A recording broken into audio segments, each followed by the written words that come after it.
सौतेली माँ, दिल छू लेने वाली कहानी। मैं विखिलेश आज इस तालाब में कूदकर अपनी जान दे रहा हूँ। क्यों? क्योंकि तंग आ गया हूँ इस अकेलेपन से। कोई साथ देने वाला नहीं है, कोई साथ रहने वाला नहीं है, और दोष भी किसे दूँ जब मेरी इस हालत की जिम्मेदार मैं खुद हूँ। कुछ दिनों पहले मेरे पास सब कुछ था, सुंदर सा परिवार, नंदा मेरी दूसरी बीवी और गुड़िया सी बेटी सलोनी।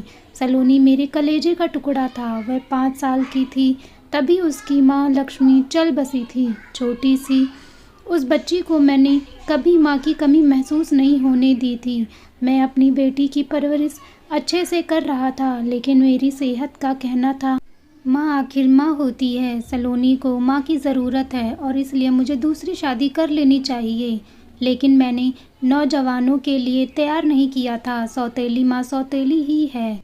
शादी की शुरू में सब ठीक हो गए, लेकिन धीरे धीरे नंदा अपना सौतेला रंग दिखाने लगी।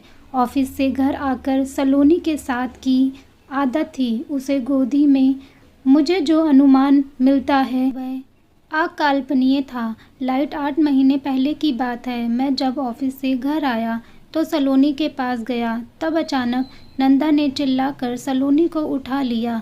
मैं कुछ समझूं उससे पहले वह सलोनी को दूसरे कमरे में रख कर बोली, पहले नहा लो, तब तक मैं आपके लिए गर्मा गर्म खाना परोसती हूँ। उस दिन के बाद नंदा का व्यवहार अजीब सा हो गया था। वो कुछ न कुछ तरकीबें वाली सलोनी को मुझसे दूर रखने का प्रयास करती है।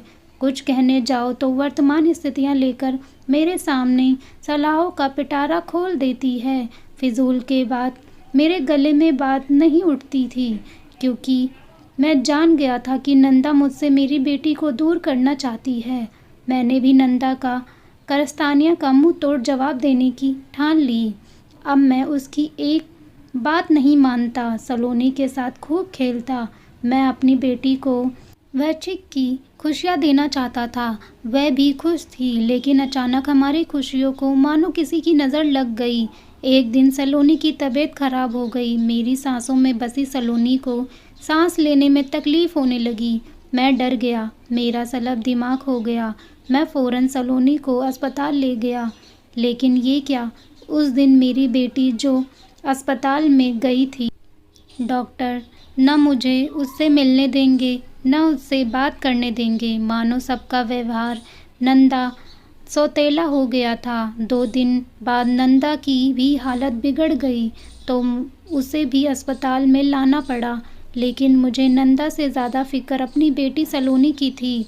मैं अपनी बेटी को देखना चाहता हूँ, उसे प्यार से गले लगाना चाहता हूँ, उसे चूमना चाहता था।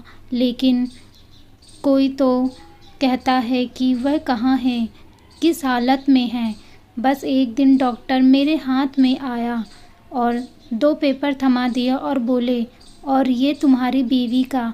मैं सब अपनी जगह पर खड़ा हो रहा हूँ। मेरे सामने आने वाली नर्स बोली, तुम्हारी बीवी ने तुम्हारे लिए एक संदेश छोड़ दिया है। क्या? कोरोना की इस महामारी में अगर हम एक दूसरे से दूर रहते हैं तो आज साथ होते हैं। मेरे हाथ में कागज़ छूट गए। तालाब में जुड़ने से पहले मैं आपको एक सवाल पूछना चाहता हूँ।